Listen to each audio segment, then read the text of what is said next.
Malalim na nating tinalakay kamakailan ang kwento ni Noe sa Genesis Kabanata 7 at 8 at ang dahilan nito ay dahil napakaraming propesiya ang nakapaloob sa kwentong iyon.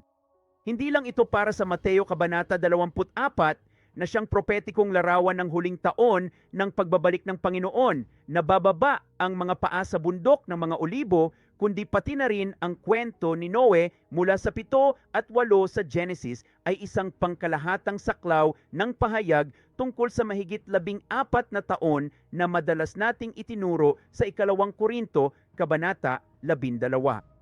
Ang above ay tumutukoy sa isang yugto ng 50 araw na sinusundan ng 7 taon ng mga selyo at 7 taon ng mga trumpeta. Sa huli, sinabi ko sa inyo na may isang hiwaga na nakatago sa mga salita sa Genesis Kabanata 8 na nagpapahayag nito ang hiwagang ito ng 7 at 7 para sa mga araw sa Genesis Kabanata 8. Sa Genesis Kabanata 8, talata 7, pasensya na, talata 10, sinasabi, ang kalapati ay nanatili pa ng 7 ibang araw.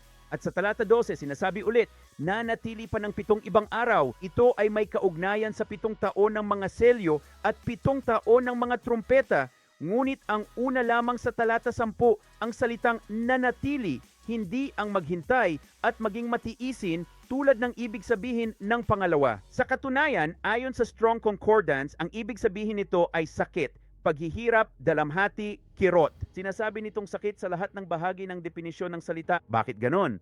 Propetikong pinapakita nito ang 14 na taon simula sa pulang mangangabayo at World War III sa pagbagsak ng Jerusalem. Magsisimula ang sakit at dalamhati.